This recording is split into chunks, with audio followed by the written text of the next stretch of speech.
प्रभु दयाल जी जयपुर से। राधे राधे महाराज जी।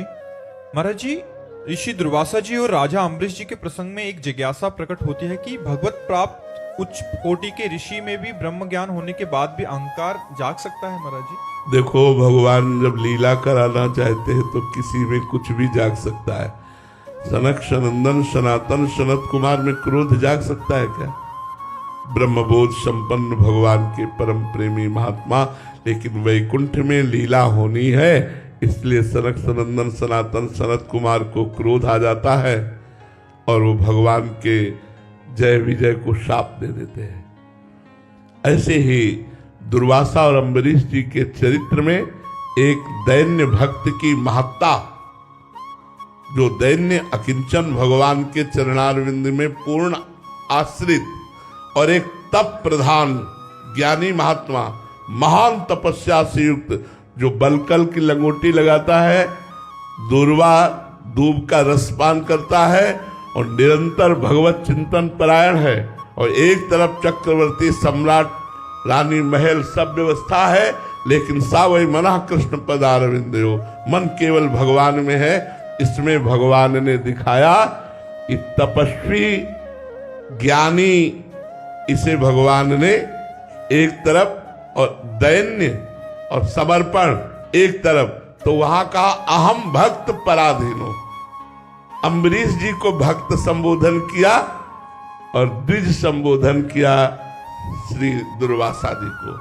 अहम भक्त पराधीनो अस्वतंत्र इव द्विज, मैं भक्त के अधीन होता हूं, तपस्या के अधीन नहीं।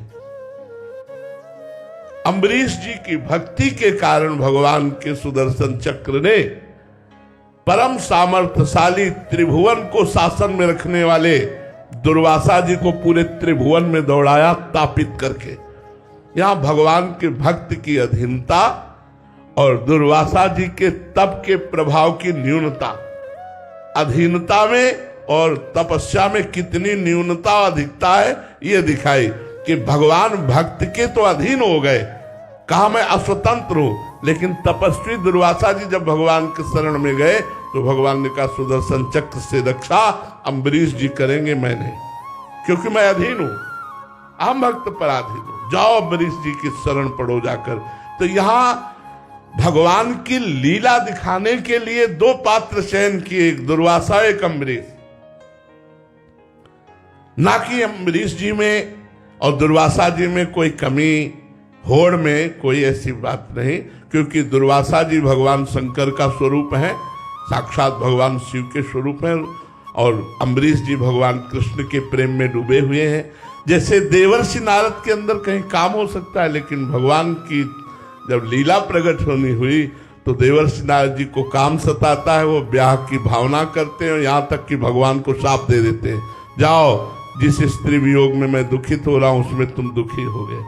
तो कुछ लीला क्षेत्र ऐसे हैं जहां बिल्कुल संभावना नहीं है, पर भगवान संभावना प्रकट करके वहां लीला करते हैं। ये बिल्कुल भगवान की लीला है, दोनों भगवान के निज पार्षद है, केवल अधीनता और तपस्या की लीला दिखाई भगवान ने। मोहित जी, राधे राधे महाराज जी। महाराज जी, जब हम भक्ति मार्ग में चलते हैं तो कंचन, कीर्ति, कामनी, ये तीनों हमारी तरफ इतनी तीव्र गति से क्यों आने लगती हैं, जिसमें विशेष रूप से पहले कीर्ति और कामनी हमें परास्त कर देती है? महाराज जी, इसको परास्त करने के लिए नाम जब भी हम करते हैं, बट उसमें क्या सावधानी रखें कि हम इनको परास्त कर दें? बोले भगवान मैं आपसे प्यार करता हूं, बोले रुको, चलो, मुस्कुरा के गए गुरु जी, प्रणाम। अब भगवान भूल गए, वो याद आ गई तो भगवान बोले माया, रुपया, वाहवाही, यही सब दे देते हैं। अगर इनमें फंस गए तो झूठा कहेगा। प्यार कभी बिकता नहीं, प्यार कभी बिकता नहीं, और प्यार कभी झुकता नहीं, ध्यान रखना। किसी भी विषय के आगे कभी झुकता नहीं है। अगर प्यार झुक गया और बिक गया तो प्यार नहीं, वो ड्रामा था, नाटक था। ऐसे ही भगवान के लिए है कि अगर हमारा प्यार है तो हम किसी विषय में झुक न जाएं, किसी विषय में बिक न जाएं। इतनी परीक्षा तो होगी यार, कैसी बात करते हो? आप हमारे पास आना चाहते हो तो इसका मतलब है आप हमको खरीदना चाहते हो। प्रेम में बिक जाना होता है। जितना भरोसा दृढ़, जितना आश्रय तो स्वामी को अधीन होना पड़ता है सेवक की। सेवक की सेवा स्वामी को अधीन करवा लेती है। तो मेरे भगवान से जब कोई कहता है ना कि मैं प्यार करता हूं, तो कहते रुको हम डाल के सिक्का देखते हैं, तो हमें प्यार करते हो या हमारी माया से प्यार। इसीलिए कंचन, कामिनी, कीर्ति, ये तीन का प्रभाव बड़े जोर का है। और जो अगर लग गया तो खेलो, खिलौने खिलौने हैं, खेलो, भगवान से बाद में मिल लेना फिर कभी जब अवसर लगे। अब इस जन्म में तो अवसर लगना कठिन है, क्योंकि कंचन, कामिनी, कीर्ति के खेलों में मगन हो गए। तो ये जरूरी है, खिल कोटि ब्रह्मांड परमात्मा से मिलना है। तो फिर आपको एक बार